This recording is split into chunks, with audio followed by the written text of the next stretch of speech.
Il mit à leur tête 3 chefs, au nombre desquels était Daniel, afin que ces satrapes leur rendent compte, et que le roi ne souffre aucun dommage. Daniel surpassait les chefs et les satrapes, parce qu'il y avait en lui un esprit supérieur.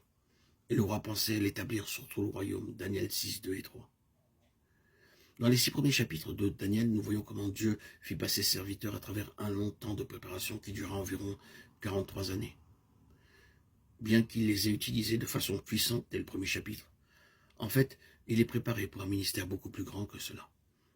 Depuis le chapitre 7 et les suivants, nous voyons comment Dieu commença à révéler à Daniel des événements qui devaient arriver dans l'avenir. Les plans pour les siècles à venir furent dévoilés depuis la venue de Christ, sa mort, son ensevelissement, sa résurrection et sa deuxième venue. Il en est de même dans nos vies. Dans les premiers jours de notre vie chrétienne, lorsque nous lisons la Bible, que nous étudions des livres qui traitent de la Bible, et que nous écoutons de bons messages, ceci nous prépare à la compréhension de mystères plus profonds que nous découvrirons dans la parole de Dieu lorsqu'il nous aura pleinement éprouvés. Après des années d'études, nous nous exclamons, je ne comprenais pas ce verset avant.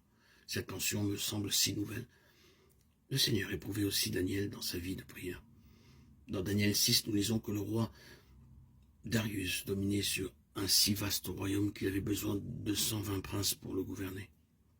Il y avait parmi eux 3 chefs, mais Daniel occupait la première place. Daniel ne recherchait pas la préférence, comme beaucoup le font en politique aujourd'hui. Il n'essaya pas d'utiliser l'influence d'amis ou de parents, pas plus qu'il n'utilisa les lateries et les pots de vin. Cependant, un jour, il fut promu gouverneur en chef de tous les gouverneurs. Tout ce que vous faites, faites-le de bon cœur, comme pour le Seigneur, et non pour des hommes. Colossiens 3, 23. Alors que j'étais en Amérique, je connus une longue période de chômage. Après beaucoup de recherches, un homme me dit « Savez-vous cuisiner la nourriture indienne ?» Il est difficile de trouver un bon cuisinier ici. Il doit y avoir une conférence médicale indienne et plusieurs médecins seront présents pendant 7 jours. Si vous pouvez leur préparer des plats indiens, je vous paierai. Je répondis, je sais cuisiner pour quelques-uns, mais je n'ai jamais essayé pour un aussi grand nombre. Bien dit-il, essayez, si vous n'y arrivez pas, nous vous renverrons. Je priais toute la nuit, le lendemain je commençais à cuisiner. Je priais continuellement pendant que je cuisinais. Le Seigneur me montrait les quantités des différents ingrédients que je devais utiliser. Après le repas, une dame va me voir à la cuisine. J'étais vêtu d'un long tablier blanc et d'une toque. « Monsieur le cuisinier, dit-elle, je suis allé en Inde et j'y ai mangé dans bien des hôtels, mais je n'ai jamais mangé une cuisine aussi excellente. Qui vous l'a enseigné ?»« Mon Seigneur me l'a enseigné, répondis-je. Je fus cuisinier pendant 10 mois et chaque jour, la nourriture était différente. Il me considérait comme un bon cuisinier, ne réalisant pas que je cuisinais uniquement par la sagesse de Dieu, lequel me dirigeait en réponse à la prière.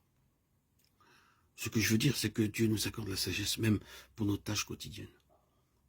C'est le même principe divin. En apprenant à prier pour chaque chose par la foi, nous pouvons expérimenter la même conduite que Daniel et ses 3 amis.